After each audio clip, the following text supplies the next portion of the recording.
Bismillahirrahmanirrahim. Assalamualaikum warahmatullahi wabarakatuh.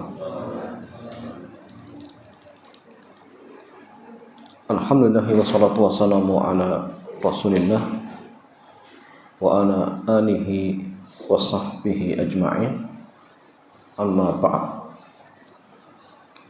Ikhwan wa akhwati fillah, alhamdulillah, di kesempatan malam yang mulia ini Allah Subhanahu wa taala kembali pertemukan kita di majlis yang sangat mulia ini, yaitu majlis Thalabul Ilmi. Dan malam hari ini kita masih pada kitab Kashfu Syubhat, syarah kitab Kashfu Syubhat, membongkar akar kesyirikannya.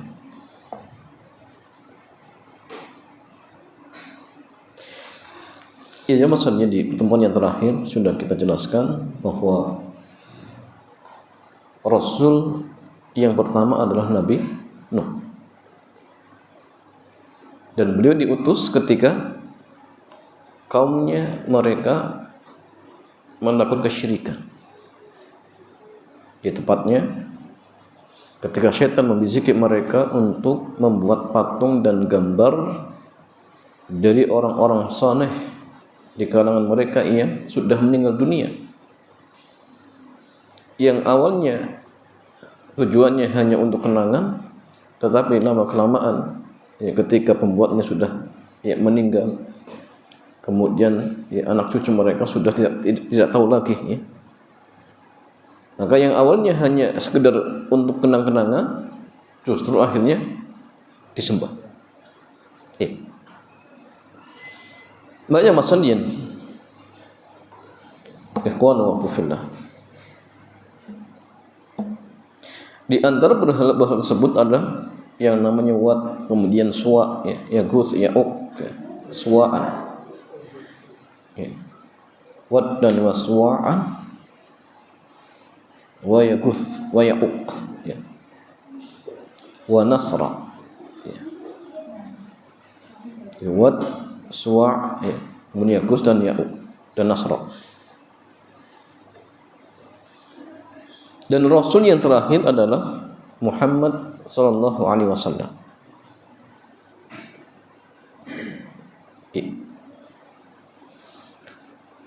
Syekh mengatakan bahwa huwa kassara suwara haula'i salihin.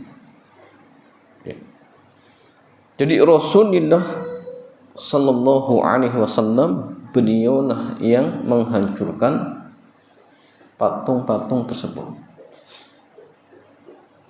Patung-patung yang dibuat oleh kaumnya Nabi Nuh.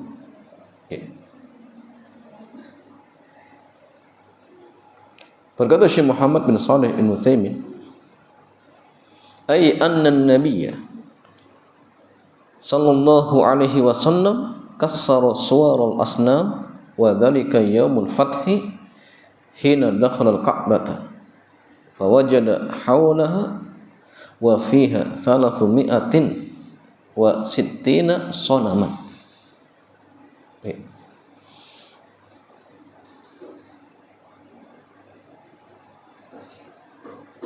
Maksudnya bahwasanya Rasulullah, beliaulah yang telah menghancurkan patung-patung tersebut.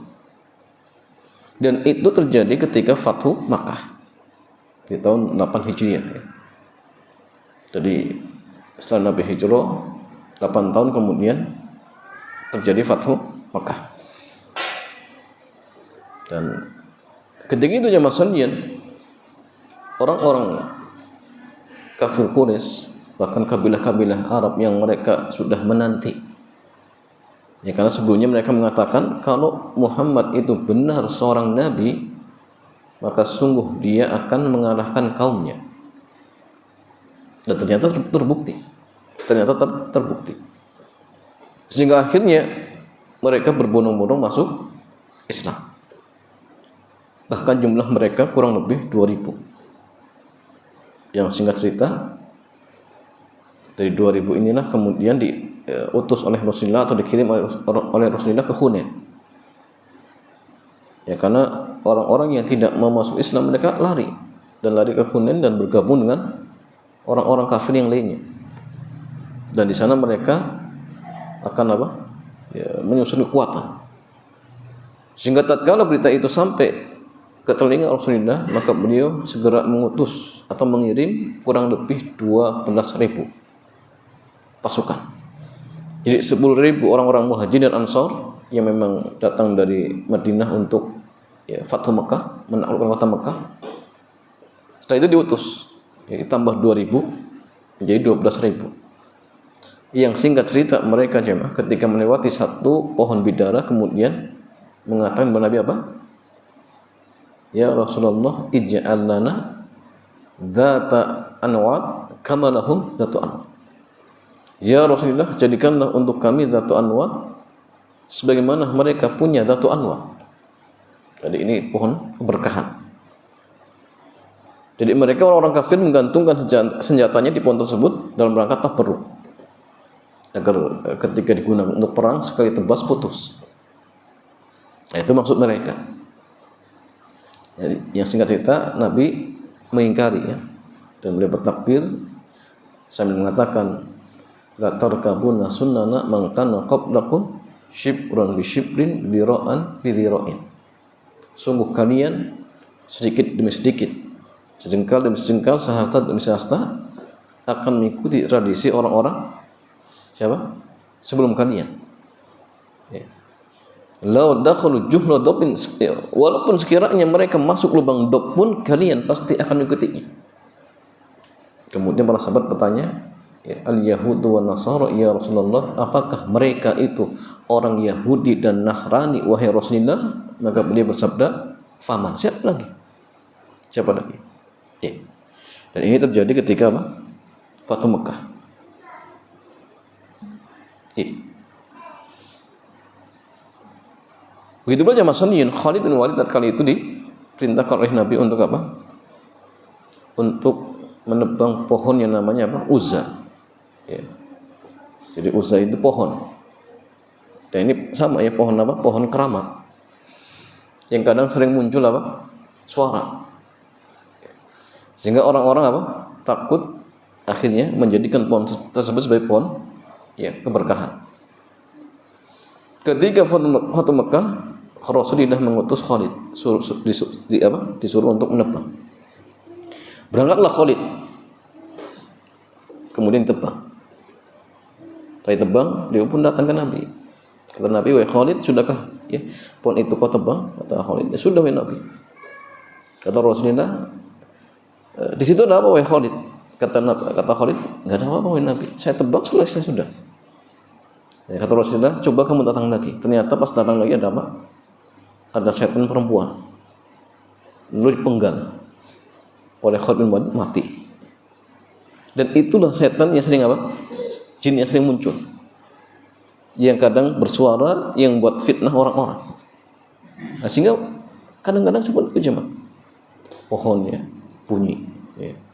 Bunyi apa? Ya, seorang gadis yang jomblo-jomblo apa? Terfitnah. Ini kadang terjadi jemaah. Dan itu jin. Ya, atau setan. Ya. Dan kita nggak boleh terfitnah ya. Kemarin viralnya ada pohon ditebang kemudian apa? Berdiri lagi.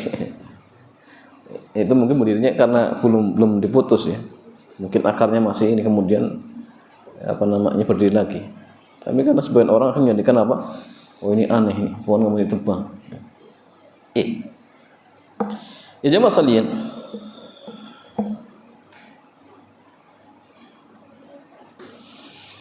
Hina dakhal Ka'bah fawajada haulaha wa fiha 360 sanama. Dan ketika Rasulullah masuk Ka'bah, maka beliau dapati di sekelilingnya dan di dalamnya ada 360 berhala. 360 berhala. Wa ja'ala yad'anuha alaihi salatu wassalam bil harbati wa huwa yatlu qaulahu jalla wa ala ja'al haqqu wa zahaqal batilu innal batila kana zahuqa. Maka Rasulullah SAW dia pun menghancurkan patung-patung tersebut dengan apa? Dengan tombak, ya. Bin harbah atau kamakon. Saya membaca firman Allah Jalla wa Ala, telah datang al-haq kebenaran dan telah lenyap kebatilan. Innal batila, dan sungguhnya kebatilan pasti akan lenyap. Ya. Ini di tahun 8 Hijriah. Di tahun 10 akhir turunlah firman Allah Jalla wa Ala berkaitan dengan Fathul Mekah. Surat apa aja? Surat An-Nasr. Ya. Idza jaa nasrullahi wal fath. Surat ini jemaah turun bukan pas bertepatan Fathul Mekah. 2 tahun dulu turun. Dan ini surat yang terakhir turun secara lengkap dari awal sampai selesai. Surat An-Nasr. Ya. Tapi kalau ayat silang pendapat, ya, ada yang mengatakan al-yawma akmaltu lakum dinakum wa atmamtu 'alaikum ni'mati wa raditu lakumul Islam madina. Ini ayat. Tapi kalau surat An-Nasr secara lengkap. Ya, sebagaimana surat yang pertama kali turun secara lengkap apa jemaah? Al-Fatihah. Tapi kalau ayat surat Al-Alaq 5 ayat. Iqra bismi rabbikal ladzi khalaq. Tapi enggak lengkap. Cuma 5 ayat. Iya. Ya, kemudian masalian arsalahullahu azza wa jalla ila unasin yata'abbaduna wa yahujjun wa yatasaddaquna wa yadhkuruna Allah azza wa jalla katsira. Allah Jalla wa Ala utus beliau ila unasin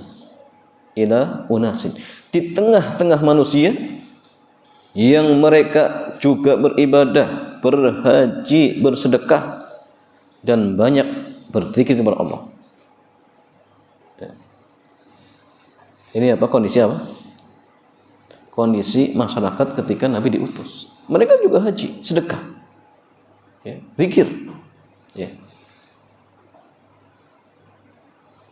Ai anallahu azza wa jalla ba'atha rasulahu Muhammadan.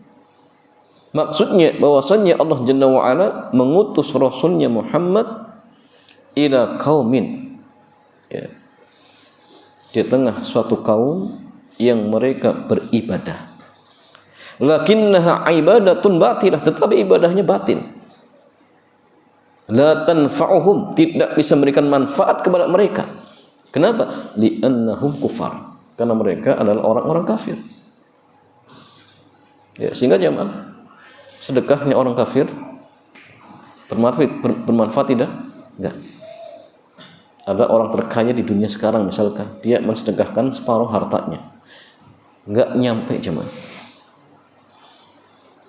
dibanding dengan seorang muslim yang dia sedekah 500 perak dimasukkan kotak amal masjid. Ini nyampe, dan ini lebih besar pahalanya, ya, daripada orang terkaya yang dia menyumbangkan separuh hartanya, misalkan ratusan T, enggak ada manfaatnya, maksudnya. Sehingga dari sini menunjukkan bahwa nikmat Islam itu nikmat yang sangat luar biasa. Sangat luar biasa jemaah. Enggak bisa dibandingkan dengan apa? Dengan gaji 3 juta, 10 juta, berapa juta, 100 juta. Enggak ada bandingannya. Tapi kadang banyak muslim gara-gara mencari dunia enggak peduli hal-hal. Enggak peduli. Seolah-olah agama dilupakan, nggak ingat dengan agama Islam. Padahal Islam itu nikmat yang sangat luar biasa, jemaah. Tapi ketika sudah berbenturan dengan harta, seolah-olah Islam nggak ada, nggak peduli, sokok, ya, riswah, macam-macam. Nah, ini auzubillah, jemaah. Jadi Islam itu nikmat yang sangat agung, melebihi, ya, dunia dan seisinya. Itu Islam. Ya.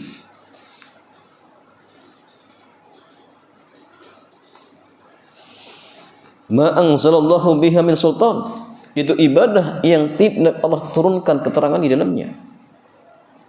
Wa yatasaddaqun, mereka juga sedekah. Wa yaf'aluna katsiran min umuril khair, dan mereka banyak melakukan amal-amal kebaikan. Lakinnaha la tanfa'uhum, tetapi jamaah tidak memberikan manfaat sedikit pun untuk mereka. Tidak. Ya.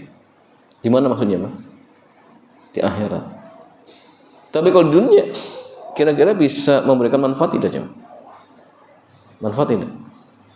Orang kafir yang sedekah, kira-kira dia bisa mendapatkan manfaat kebaikannya atau tidak? Di dunia? Bisa. Soalnya bisa. Tapi kalau di akhirat sama sekali nggak bisa. Makanya kadang orang kafir karena sering sedekah akhirnya apa? Dimudahkan urusannya, ya, dilancarkan bisnisnya. Itu kadang. Ya. Tapi di akhirat jelas nggak ada manfaatnya. Makanya gini, doanya orang kafir itu mungkin tidak dikabulkan. Kalau orang kafir misalkan mendoakan antum, ya, mudah-mudahan antum sukses ya. Antum amin hidayah. Jadi doanya orang kafir itu mungkin nggak dikabulkan oleh Allah, mungkin tidak, mungkin. Apa dalilnya? Dalilnya ketika mereka naik kapal, kemudian di tengah lautan datanglah ombak besar. Kemudian mereka berdoa kepada Allah agar diselamatkan, lalu Allah kabulkan mereka dengan diselamatkan ke daratan. Tetapi masalahnya ketika diselamatkan mereka berbuat syirik lagi. Ya. Apalagi kalau misalkan mereka didolimi, ya sama, doanya juga manjur. Hati-hati ya. Ya jangan gara-gara mereka kafir kemudian kita dolimi, nggak bisa, nggak boleh. Karena mereka juga terjaga harga dirinya, kecuali kafir harbi, ya, kafir yang memerangi kaum muslimin, maka tidak terjaga ya kehormatannya.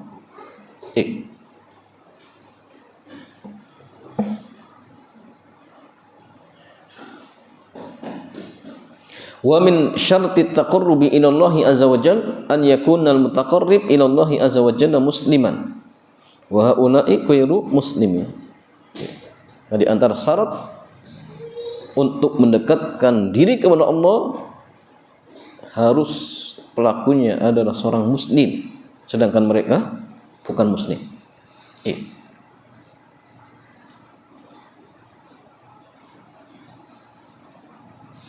Walakinnahum yaj'aluna ba'dal makhluqat wasa'ita bainahum wa bainallahi azza wa jalla. Akan tetapi mereka menjadikan sebagian makhluk-makhluk sebagai perantara antara diri mereka dengan Allah. Ini jadi masalah. Yaqulun, mereka mengatakan nuridu minhum at-taqarrub ila Allah azza wa jalla wa nuridu syafa'atahum indahu mithlul malaikah wa Isa wa Maryam wa unasin ghairihim minas salihin. Mereka mengatakan kami menginginkan agar mereka mendekatkan diri kami kepada Allah, dan kami hanya menginginkan syafaat mereka di sisi Allah seperti para malaikat, Nabi Isa, Maryam, dan orang-orang soleh yang lainnya. Itu maksud dan tujuan mereka, jemaah, menjadikan berhala-berhala itu sebagai wasilah antara dirinya dengan Allah agar mereka bisa menyampaikan dirinya kepada Allah.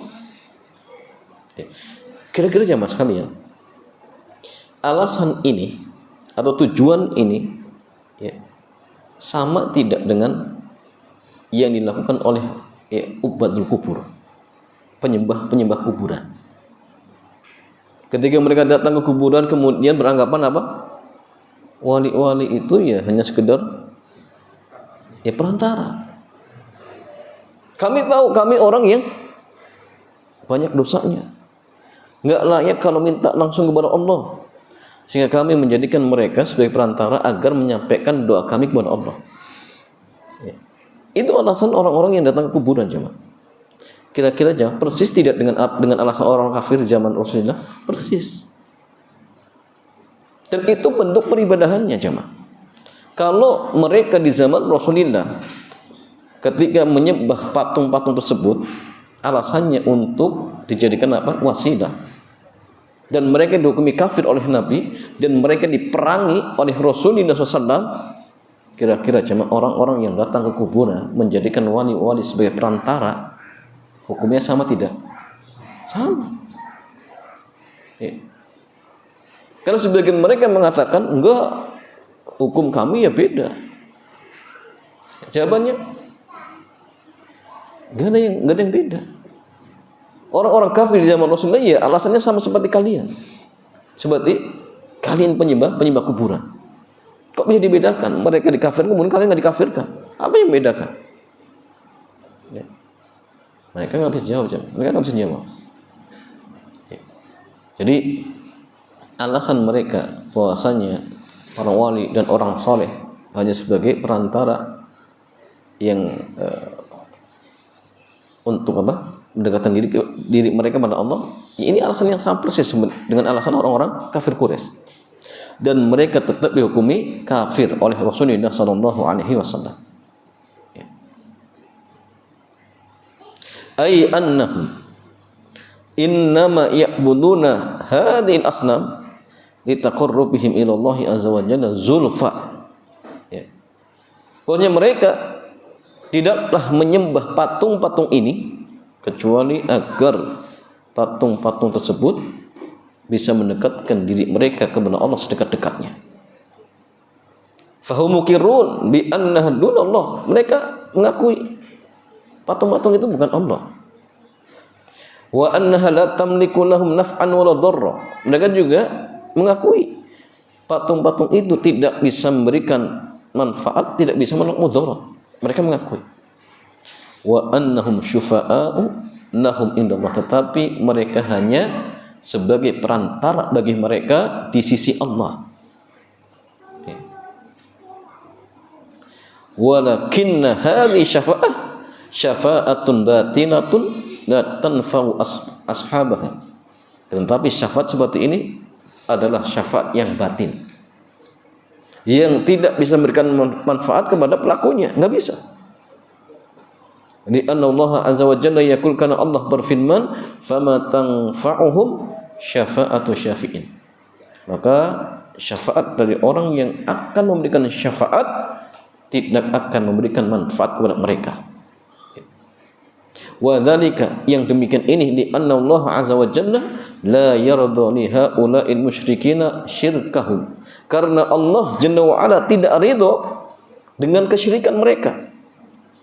Wala yumkin an ya'dana bi syafa'atin lahum. Tidak mungkin Allah mengizinkan diberikan syafaat untuk mereka, enggak mungkin. Kenapa? Li annahu la syafa'ata illa liman irtadahu Allah azza wajalla. Karena syafaat itu tidaklah akan diberikan kecuali bagi orang yang Allah ridhoi. Ya. Maka di antara syarat syafaat itu apa, jemaah? Adanya izin bagi orang yang akan memberikan syafaat.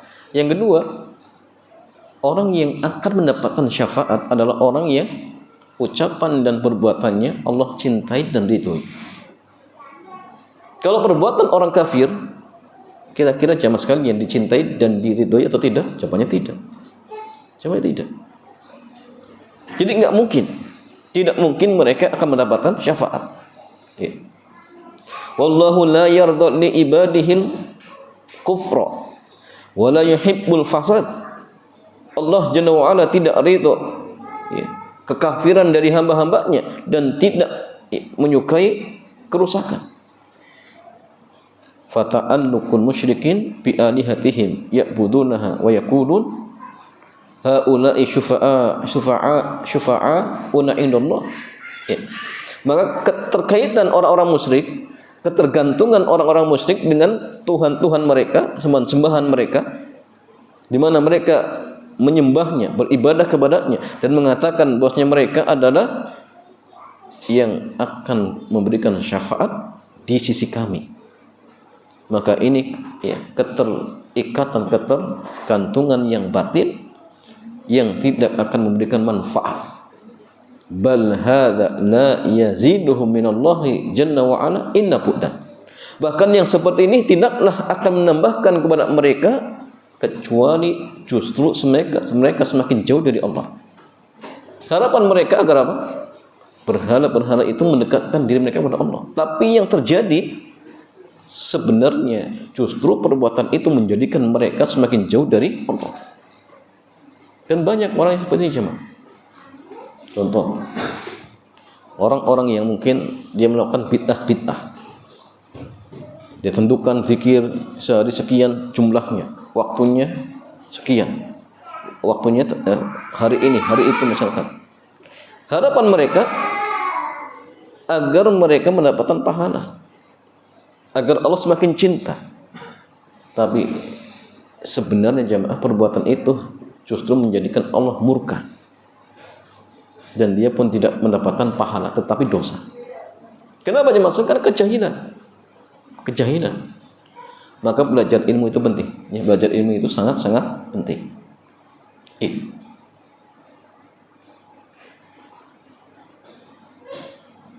Ala annal musyrikina yarjuna syafa'ata asnamihim biwasilatin batinatin wa hiya ibadatu hadil asnam. Di mana orang-orang musyrik mereka berharap syafaat dari berhala-berhala mereka. Ini merupakan wasilah yang batin, yaitu peribadahan, dianggap beribadah kepada apa? Berhala-berhala tersebut ya. Wa hadza min jahlihim wa safahihim an yuhawilu taqarruba ila Allah azza wa jalla bima la yaziduhum minhu illa bu'dan. Dan ini jamaah karena kejahilan, kebodohan. Jadi mereka berusaha untuk mendekat kepada Allah dengan sesuatu yang ternyata tidak bisa menambahkan mereka, kecuali justru mereka semakin jauh dari Allah Subhanahu wa ta'ala. Kemudian masalah ini, ikhwan wa akhwati fillah. Fa ba'atsallahu Muhammadan sallallahu alaihi wasallam yujaddidu lahum dina abihim. Maka Allah Jalla wa Ala mengutus Muhammad untuk memperbarui agama nenek moyang mereka, yaitu Nabi Ibrahim alaihi salam. Wa yuhmiruhum anna hadha taqarrub wal iktiqad. Dan beliau menghabarkan kepada mereka bahwasannya at-taqarrub, peribadahan seperti ini dan keyakinan seperti ini itu harus semata-mata diberikan kepada Allah. La yasluhu minhu syai'un li ghairillah, dan tidak boleh diberikan kepada selain Allah. La limalakin muqarrabin, ya, tidak diberikan kepada malaikat ya, tidak juga malaikat yang didekatkan, tidak juga nabi yang diutus, apalagi selain dari mereka.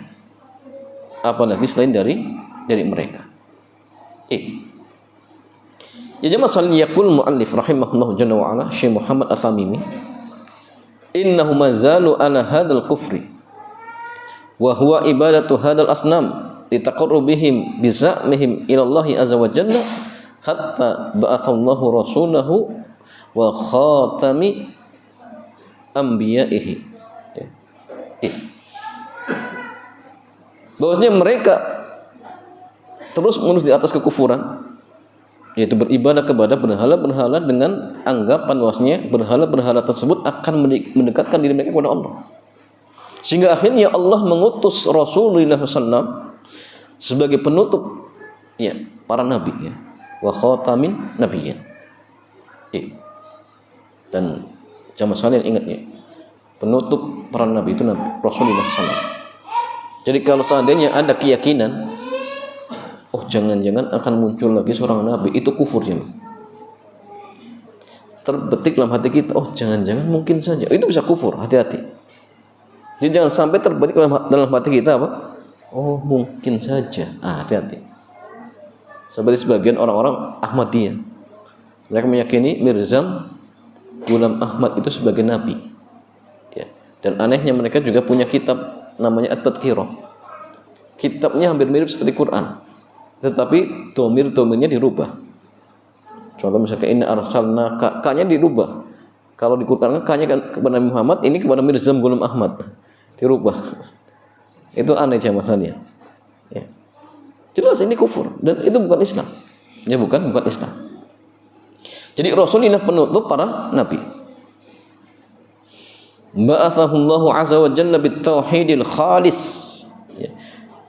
Allah Jalla wa Ala mengutus beliau membawa tauhid yang murni ya, dari kesyirikan.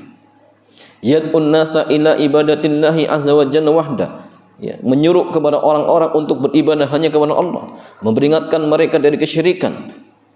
Allah Jalla wa Ala berfirman, "Innahu may yusyrik billahi faqad haramallahu 'alaihi al-jannah wa ma'wahu an-naru wa ma lidh-dhalimin min ansar." Sungguhnya barang siapa yang berbuat syirik kepada Allah Jalla wa Ala, maka Allah akan mengharamkan baginya surga dan tempat kembalinya neraka. Dan tidak ada seorang penolong, tidak ada bagi orang-orang yang zalim seorang penolong pun tidak ada.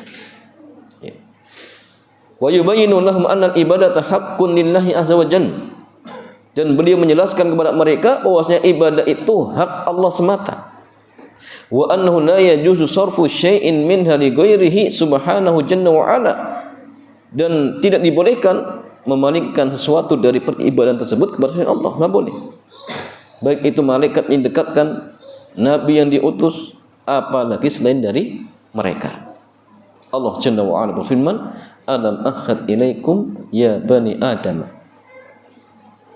Wahai anak Adam, bukankah saya telah minta kepada kalian agar tidak menyembah syaitan? Sungguhnya syaitan adalah musuh yang nyata bagi kalian, dan sembahlah aku, inilah jalan yang lurus.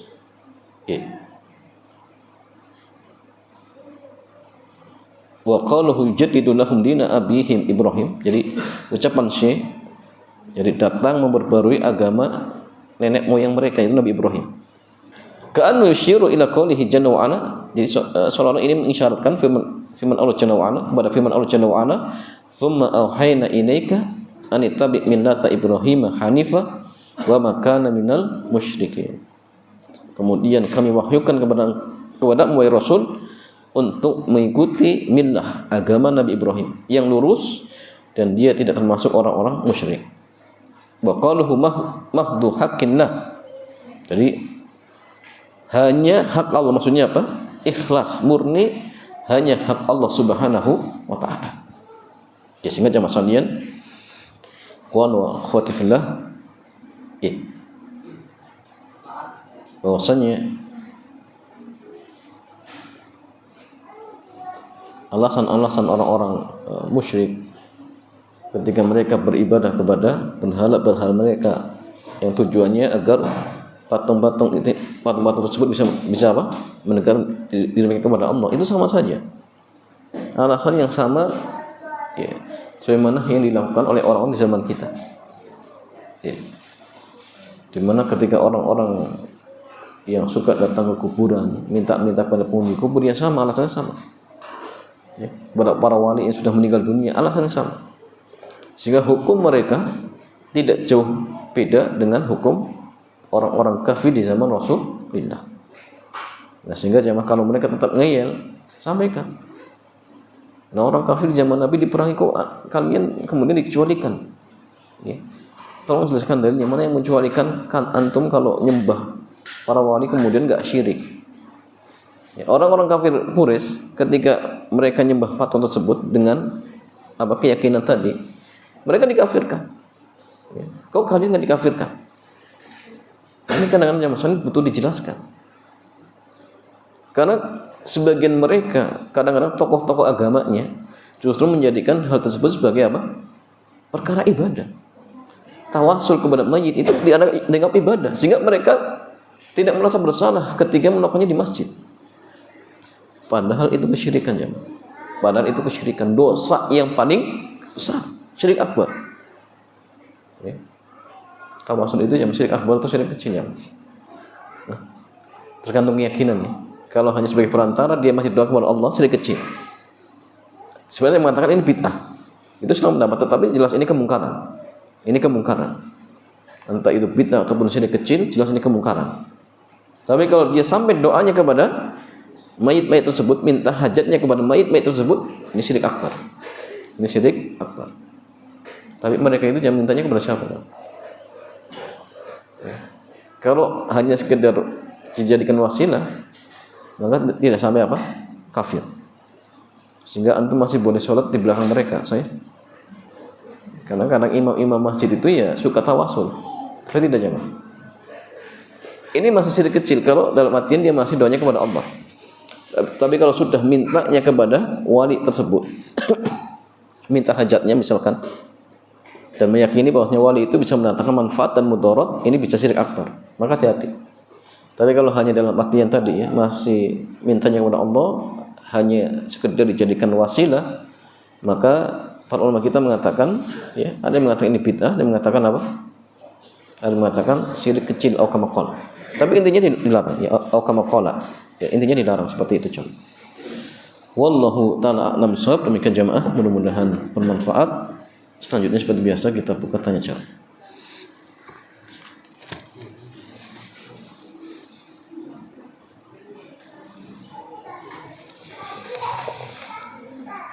Assalamualaikum warahmatullahi wabarakatuh.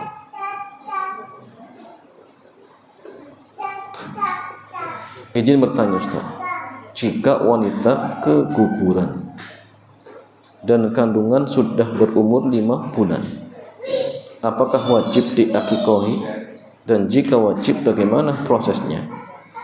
Jawabannya tidak wajib diakikohi, tapi disunnahkan. Karena akikoh itu hukumnya nggak wajib. Ya. Jadi akikoh itu tidak wajib, coba. Tetapi apa? Disunnahkan. Maka orang tua dia disyariatkan untuk mengakikoi anaknya, kemudian memberikan nama, mengkuburkannya di kuburan kaum muslimin. Ya. Itu apa? Kewajiban orang tua. Maksudnya apa? Yang harus dilakukan oleh orang tua. Akikah sunnah, nggak wajib. Tidak wajib seperti itu. Ya.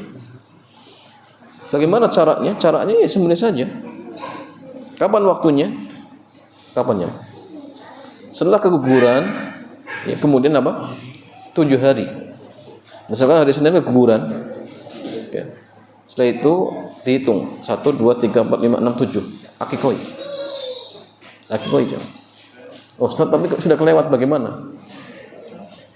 Di sini sudah mendapat. Tapi kalau lajnah ad-daimah membolehkan. Walaupun sudah lebih dari 7 hari, maka mereka membolehkan. Nah, sehingga kalau orang tua misalkan dulu tidak sempat dan ingin tetap mengakikoi, maka wallahu a'lam, sebagaimana pendapat ya lajnah ad-daimah, insyaallah boleh. Ya. Apalagi jamaah sekalian, anak yang meninggal belum balik itu dijamin surga. Bahkan kelak akan nunggu di pintu surga dan tidak mau masuk kecuali sampai dia gandeng orang tuanya. Jadi jamaah, maka orang tua sepantasnya untuk memberikan hak. Apa haknya? Diakikoi. Jangan orang tua berharap mendapatkan syafaat anaknya tetapi haknya nggak dikasih. Itu masalah. Apalagi ada pendapat ulama, walaupun ini lemah ya, ini lemah. Ada yang mengatakan orang tua yang tidak mengakikoi anaknya tidak berhak mendapatkan syafaatnya. Ini lemah, tapi ini peringatan. Artinya berikan haknya. Ya, berikan haknya.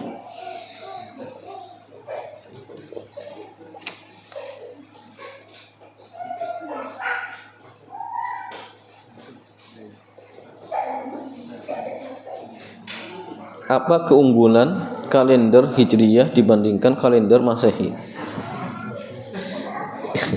Ya jemaah sekalian, jelas ya. Kalau dari sisi kelebihannya, kalau kalender Hijriyah sebagai petunjuk apa? Petunjuk waktu-waktu untuk ibadah. Contohnya apa? Ramadan, haji, ya, kemudian apa lagi? Ya, Muharram misalkan. Jelas, bulan ini kita dianjurkan banyak beribadah. Ya. Terus apa lagi? Ya artinya gini, itu ya yang membedakan apa? Terkait dengan amalan-amalan ibadah. Seperti contoh haulnya apa? Haulnya zakat itu dengan Hijriyah, bukan Masehi. Ya. Kemudian jelas meneladani Rasulullah SAW. Jadi jangan justru kemudian malah tasyabuhnya dengan orang-orang kafir. Tapi boleh tidak ya?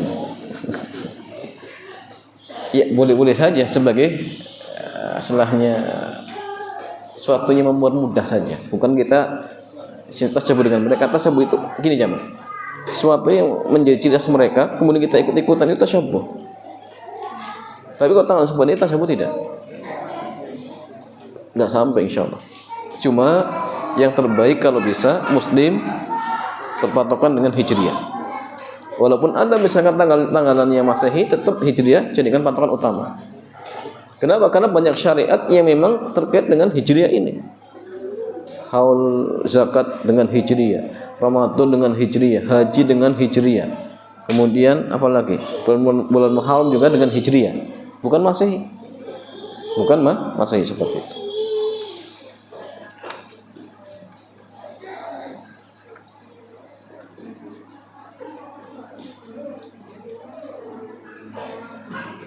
Bagaimana hukumnya menyebutkan hadis lemah dan hadis palsu sebagai landasan untuk beramal? Nggak boleh. Ya. Hadis palsu jelas ini hadis yang tidak ada asal usulnya, maka tidak bisa dengan hujah, sama sekali nggak bisa.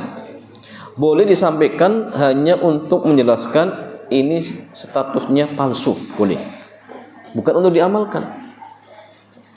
Ya. Maka siapa yang membawakan hadis palsu harus menyebutkan ini palsu, dan tidak boleh mengatakan Nabi bersabda, itu nggak boleh jamaah. Ya. Kalau hadis lemah, kalau lemahnya tidak terlalu parah, bukan dhaif jiddan misalkan, maka boleh jadikan hujah menurut sebagian para ulama dalam fadhailul a'mal. Apa fadhailul jamaah? Fadl itu hadis-hadis yang isinya berupa motivasi untuk apa? Menyemangati orang beramal. Tetapi dengan catatan banyak, dengan syarat banyak. Contoh syaratnya, hadis yang menjadi landasan harus ada hadis sahih yang membicarakan tentang amal tersebut. Contoh tentang misalkan ibadah haji, ada hadis sahihnya. Kemudian datang hadis yang memotivasi haji itu akan ini seperti itu. Dan ini hadis lemah, tapi nggak terlalu lemah, itu masih boleh disampaikan. Tapi tetap disampaikan ini lemah. Tapi beramal hajinya tetap dengan landasan hadis sahihnya. Jadi datangnya hadis lemah itu hanya apa? Memotivasi saja, bukan dijadikan landasan, bukan. Dan ini pun hanya fadhailul a'mal. Tapi kalau dalam hukum itu nggak bisa. Apalagi dalam masalah akidah itu nggak bisa. Seperti itu. Iya.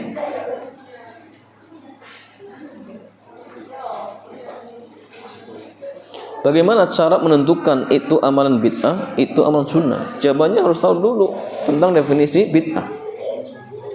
Al-Imam Asy-Syatibi di dalam kitab beliau Al-Iqtisam, beliau mengatakan bid'ah itu tariqatun fiddin. At-tariqatu fiddin al-muhtara'atu. Ya. Jadi bid'ah itu tata cara yang baru di dalam agama. Ingat berarti dunia nggak masuk ya. Al-muhtara'atu, yang dibuat-buat. Tudahi syariat, yang punya apa nama? Karakter bertentangan dengan syariat. Sehingga tidaklah muncul bid'ah kecuali sunnah itu kan redup. Karena yang bertentangan jemaah. Contoh, ketika setelah adzan sebelum qomat, sebagian orang puji-pujian. Yang terjadi akhirnya apa? Sunnah sholat 2 rakaat hilang. Doa antara adzan dan iqamah hilang. Karena yang bertentangan ya, bertentangan. Ya. Bid'ah apa lagi ya? Macam-macam. Kalau bid'ah pasti bertentangan dengan syariat. Kemudian yuqsadu bisuluki 'alaiha at-ta'abbud lillahi azza wajalla. Dan pelakunya ketika melakukannya tujuannya untuk berlebih-lebihan di dalam beribadah kepada Allah. Jadi kalau memperingati Nabi dengan mengamalkan sunnahnya itu kurang mantap. Akhirnya apa? Diadakanlah maulid Nabi. Kalau ada orang meninggal hanya di mandikan, dikafani, disolati, didoakan ya, tiap hari misalkan, kayaknya nggak mantap. Buatlah acara niru orang Hindu atau Buddha jemaah. Hindu. Karena dianggap nggak mantap. Jadi seolah-olah dia menganggap petunjuk Nabi kayaknya nggak mantap, kurang mantap. Nabi maksud cuma begitu sih. Buatlah acara sendiri. Itu ciri khas bid'ah. Itu bid'ah jemaah. Jadi bid'ah itu sesuatu yang baru yang tidak ada dalilnya dalam masalah agama. Tapi kalau dalam masalah dunia nggak termasuk ya. Dulu tidak ada mic, sekarang ada mic. Ini bukan, ini dunia ya. Kan sebagian orang-orang aneh yang sering kita bantah itu jamaah. Kadang untuk membantah kita akhirnya ini ya, kalian kalau mengatakan bid'ah nggak boleh ya jangan pakai mic. Ya bukan goblok ya. Jadi ini orang gimana jemaah sekalian? Kita katakan bid'ah itu dalam masalah agama, kalian nggak nyambung. Dan kita pun sepakat tidak mengatakan bid'ah. Ini adalah masalihul mursalah, bab yang dalam artian jamaah syariat tidak memerintahkan, syariat tidak melarang. Maka kembali kepada wasilah. Dan wasilah itu tergantung tujuan. Kalau untuk kebaikan yang boleh, bahkan bisa beribadah ibadah. Tapi kalau untuk dangdutan ya haram. Ya, karaokean ya haram. Tergantung wasilahnya, tujuannya untuk apa? Inilah dunia. Dan yang kita cela adalah dalam masalah ibadah. Masa Nabi sudah mengatakan agama sempurna, kemudian kalian mengatakan enggak sempurna, ada ajaran baru. Kira-kira pantas tidak jemaah? Ya enggak pantas. Makanya sampai Imam Malik mengatakan manibtada bid'atan yaraha hasanatan faqad za'ama anna Muhammadan qala risalah. Barang siapa yang menganggap perbuatan bid'ah sebagai perbuatan baik, sungguh dia telah menuduh Nabi Muhammad telah khianat di dalam menyampaikan risalah. Kok bisa? Iya. Kenapa li'anna Allah yaqul al-yawma akmaltu lakum dinakum wa atmamtu 'alaikum ni'mati wa raditu lakumul Islam madina. Karena agama Islam sudah sempurna. Jadi kalau misalkan ada orang menemukan tata cara ibadah baru, berarti seolah-olah dulu Nabi menyembunyikan, sekarang diketemukan. Kenapa kok seolah-olah Nabi menyembunyikan? Karena nggak ada hadis yang sampai kepada kita. Kemudian dikatakan, oh ini bagian dari agama. Oh berarti dia seolah-olah Nabi dulu menyembunyikan, sekarang diketemukan. Ini kan tuduhan yang keji jemaah. Makanya seperti Imam Syafi'i sampai beliau mengatakan, man istahsana faqad syara'a. Barang siapa yang menganggap bid'ah itu sebagai perkara yang baik, sungguh dia telah membuat syariat baru. Kenapa? Dia menandingi Allah, karena pembuat syariat itu Allah. Nah, sehingga dia maksudnya ya, tidak boleh ya.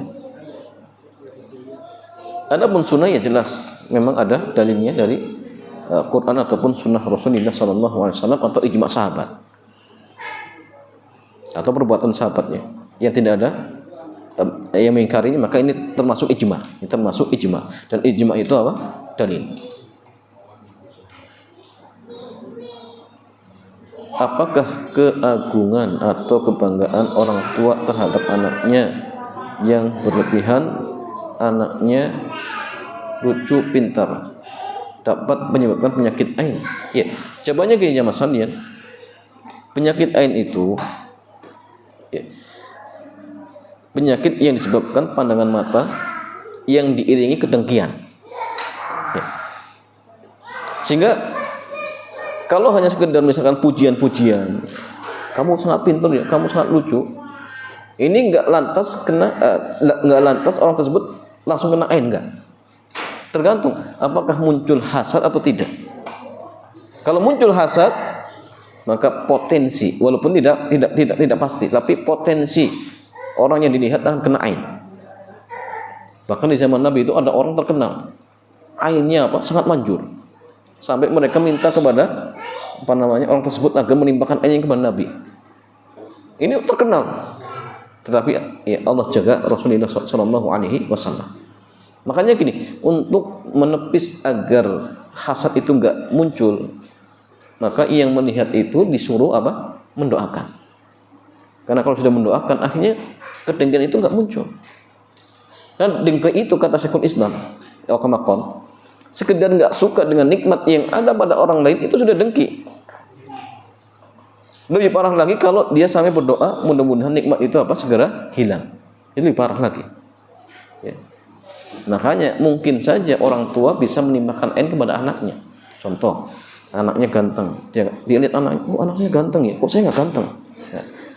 Itu muncul dengki berarti nggak suka, sehingga potensi anaknya kena ain. Makanya pernah kejadian ya, orang tua anaknya kena ain, dibawa berobat kemana-mana nggak sembuh, ternyata kena ain oleh ayahnya sendiri.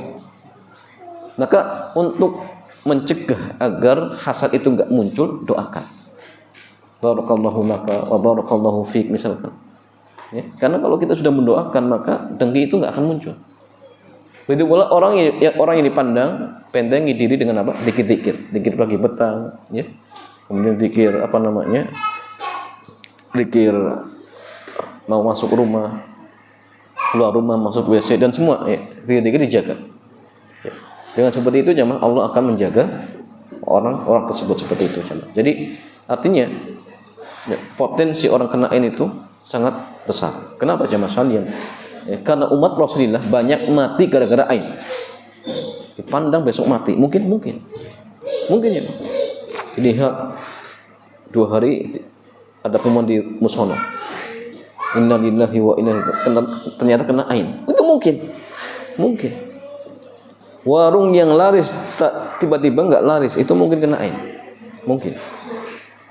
Ya, maka banyaklah berlindung kepada Allah Subhanahu wa ta'ala. Ya, wallahu ta'ala a'lam bissawab. Demikian jemaah sekalian, mudah-mudahan bermanfaat.